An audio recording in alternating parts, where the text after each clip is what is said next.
श्री राग महल्ला पहला। 14वें अंग पे दूसरा शब्द श्री राग। राग में जो गुरु नानक देव जी महाराज ने कृपा की है साध संगत जी, इस शब्द की उत्थानका ऐसी है कि जब गुरु नानक देव जी, उत्थानका का मतलब होता है साध संगत जी की किसी भी शब्द का कोई हिस्टोरिकल बैकग्राउंड, हिस्टोरिकल रेफरेंस। क्योंकि जितने भी शब्द गुरु नानक देव जी महाराज ने उच्चारण किए हैं, गुरबानी में आए हैं, बहुत ज़्यादा समय वो शब्द जो हैं किसी न किसी हिस्ट्री के साथ जुड़े हुए हैं। जैसे महाराज के पास कोई किसी की शादी हो रही है तो महाराज को आके शादी की माँ बाप ने बेनती की, या महाराज के पास किसी ने आके अपनी बीमारी की बेनती की कि महाराज मेरी बीमारी ठीक करो, या महाराज ने किसी खुशी में आके शब्द का उच्चारण किया, या महाराज ने जैसे पिछले शब्द में हमने देखा कि महाराज कलयुग के साथ बातचीत कर रहे हैं। तो हर एक शब्द के लिए कोई ना कोई एक हिस्टोरिकल बैकग्राउंड बन जाता है। वो हिस्टोरिकल बैकग्राउंड के बाद ही वो शब्द गुरु महाराज उच्चारण करते हैं, और उस शब्द के उच्चारण करते करते गुरु महाराज हम सबको शिक्षा भी दे देते हैं, हम सबको एक तरीके से ज्ञान भी दे देते हैं। इस शब्द के अंदर गुरु नानक देव जी महाराज कृपा कर रहे हैं। जो 14वें अंग पे श्री राग के अंदर दूसरा शब्द मौजूद है, दूसरा शब्द अंकित किया है गुरु नानक देव जी महाराज ने, वो है श्री राग महल्ला पहला। पहले गुरु नानक देव जी ने श्री राग में ये शब्द जो है उच्चारण किया है। कोट कोटि मेरी आरजा, पवन पियन अपियाओ। गुरु महाराज ये उत्थान का साध संगत जी इस तरीके की है कि जब गुरु महाराज के पास कुछ कह लो कि बड़े ज्ञानी पंडित लोग आते हैं और वो महाराज को ये बताते हैं कि महाराज शिव जी की उम्र इतनी लंबी हुई है, सबसे ज़्यादा उम्र जो लंबी है वो शिव जी की है साध संगत जी। तो गुरु महाराज को पूछते हैं कि महाराज शिव जी की इतनी लंबी उम्र हुई है और आप ये कह रहे हो कि उनको बनाने वाले शिव जी की भी जो शक्ति है वो परमेश्वर के हाथ में है, पर वो तो खुद इतने बड़े हुए हैं, तो ऐसा कैसे? तो गुरु महाराज उनको ये ज्ञान दे रहे हैं अपने शब्द के राही। कोट कोटि मेरी आरजा, पवन पियन अपियाओ। महाराज कह रहे हैं उनको कि भैया कई करोड़ साल अगर मेरी उम्र हो जाए, अगर मैं इतने करोड़ साल भी जीने लगूं, और अगर मैं हवा को ही खाता रहूं, हवा ही मेरा पानी हो, हवा मेरा खाना हो, चंद सूरज दोए गुफे न देखा, सुपने साउन न थाओ। महाराज कह रहे हैं कि चंद सूरज दोए गुफे देखा। महाराज कहते हैं कि ऐसी गंभीर गुफा में मैं चला जाऊं जहाँ पे ना सूरज है ना ही कोई चंद्रमा है। और महाराज कह रहे ऐसी गुफा में चला जाऊं लेकिन वहाँ पे ना सूरज नज़र आए ना चंद्रमा नज़र आए, पर फिर भी मैं 1 मिनट के लिए भी वहाँ पे सोऊं भी ना, मुझे कोई सपना भी ना आए, मुझे कोई नींद भी ना आए, इतनी मैं शक्तियों का मालिक रहूं, फिर भी महाराज वही बात कर रहे हैं। जब इनसे महाराज पूछते हैं कि महाराज आप बार बार कह रहे हो नाम जपो नाम जपो, नाम की कीमत क्या है महाराज, नाम की कीमत क्या है? तो यहाँ महाराज कह रहे हैं पी तेरी कीमत ना पवै हो केवड आखा नाओ। महाराज कहते हैं तब भी, इतना सब कुछ होने के बाद भी मैं आपके नाम की कीमत को नहीं पहचान सकता हूँ, मैं आपकी बड़प्पन नहीं कर सकता हूँ, आपकी वडियाई नहीं कर सकता हूँ। महाराज अकाल पुरख वाहिगुरु को लेके कह रहे हैं कि इतना सब कुछ होने के बाद, इतनी शक्तियों के मालिक होने के बाद भी मैं आपका नाम नहीं ले सकता, आपके नाम की जो बड़प्पन है वो नहीं कर सकता हूँ। साचा निरंकार निज थाय। महाराज कह रहे हैं कि वो खुद परमेश्वर अकाल पुरख वाहिगुरु है, वो खुद अपनी जगह पे है, उस तक कोई नहीं पहुंच सकता, वो सच्चा है, वो निरंकार है, उसका कोई आकार नहीं है। निज थाय, वो अपनी जगह पे बैठा है, हम जितनी मर्जी कोशिश कर लें उसको उस जगह से हटा नहीं सकते हैं। सुन सुन आखण आखणा, जे भावै करे तमाय रहाओ। महाराज कहते हैं सुन सुन के, उसकी बातें सुन सुन के, उसका नाम सुन सुन के, उसके बारे में सुन सुन के, आखण आखणा बोला जा रहा है। कई लोग बोल रहे हैं, कोई कुछ बोल रहा है, कोई कुछ बोल रहा है, पर जो उसको अच्छा लगता है, जो इंसान जिसकी कथा, जिसकी वार्ता, जिसका ज्ञान उसको अच्छा लगता है, वो ही हमारे अंदर बसा हुआ है, वही जो ज्ञान है जिसके अंदर अच्छा लगता है, उसी जो परमेश्वर को अच्छा लगता है, उसी के अंदर वो ज्ञान के चश्मे फूटते हैं। और वो ज्ञान का चश्मा फूटता है तब मन के अंदर जो है आपके साथ मिलन की जो एक तांग है वो पैदा होती है, मिलन की जो इच्छा है वो पैदा होती है। अकाल पुरख वाहिगुरु कुसा कटिया वार वार पीसन पीसा पाए।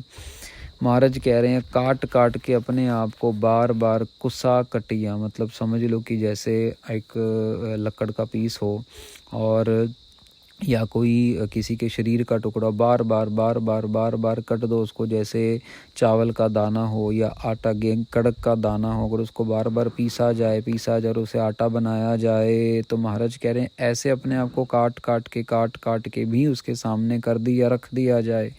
अग्गी सेती जालिया पसम सेती रल जाओ। महाराज कह रहे कि भली उसको उस काटने के बाद पीसने के बाद जला दिया जाए, जलाने के बाद उसको धुएं के अंदर भी मिला दिया जाए, इतना भी अगर मैं सब कुछ अपने आप का कर लूँ, अपने शरीर को काट काट के छोटा छोटा करके उसका आटा बना के उसको जला के उसको राख में भी बदल लूँ, तब भी पी तेरी कीमत ना पवै हाओ केवड आखा नाओ। महाराज तब भी तेरी कीमत कोई नहीं पहचान सकता, तब भी तेरे को कोई नहीं पकड़ सकता, तब भी तेरे नाम की वडियाई कोई नहीं कर सकता। साध संगत जी, इसी के बाबत ना भाई गुरदास जी ने एक अपना कविता लिखा।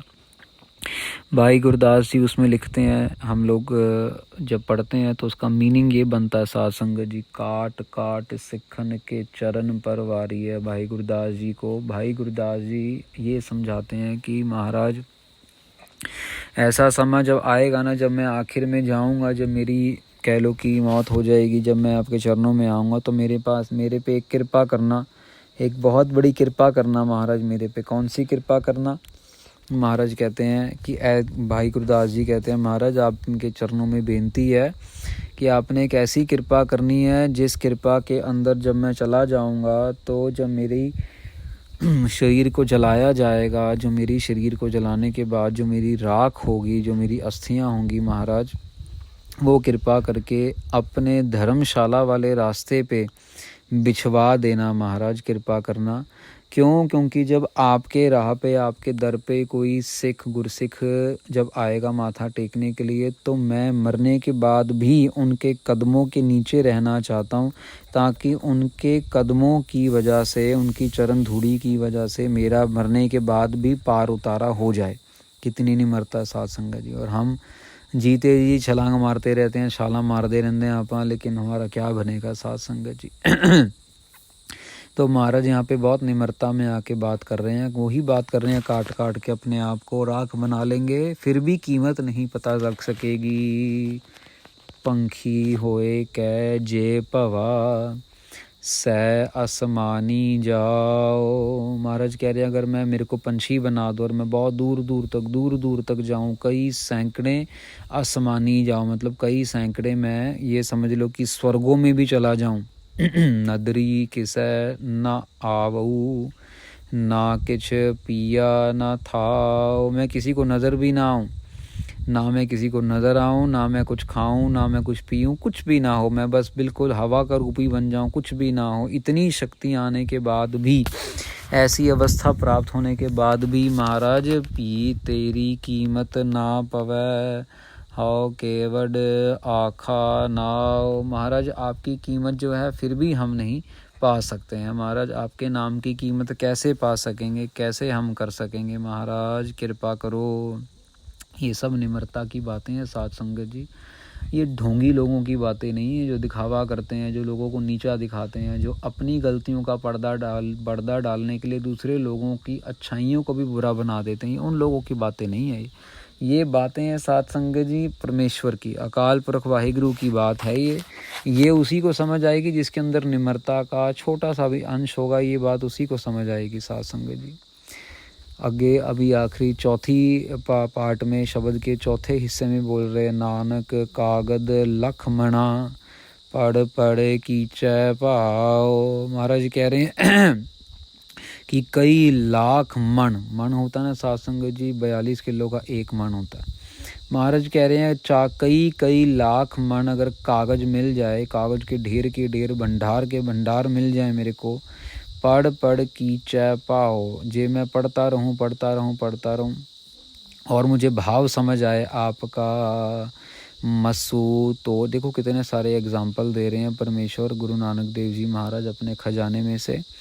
मसू तोट न आवई, लेखन पाउन चलाओ। महाराज कह रहे हैं कि मेरी जो मसू होता है सासंग जी, जो दवात होती है ना, इंक जिसको कह देते हैं हम लोग, मसू तोट ना आवई, मेरी जो इंक है वो भी कभी जो है ख़त्म ना हो, और मेरा जो लेखन पाउन चलाओ, और जो मेरा पेन है ना सासंग जी, लेखन जो मेरी कह लो कि निब है, जिसको हम कह देते हैं कलम, वो कलम मेरी हवा ही चलाए, इतनी तेज़ चले, कई लाख मन मेरे पास कागज़ हो और मेरा पेन जो है, कलम जो है हवा की तरह चले, फिर भी पी तेरी कीमत ना पवै, हाँ केवड आखा नाव। महाराज कहते फिर भी तेरी कीमत, इतनी सब कुछ होने के बाद, इतनी शक्ति होने के बाद भी महाराज मैं तेरी कीमत नहीं बता सकता, मैं तेरे नाम की कीमत नहीं बता सकता हूँ। श्री राग के दूसरे शब्द में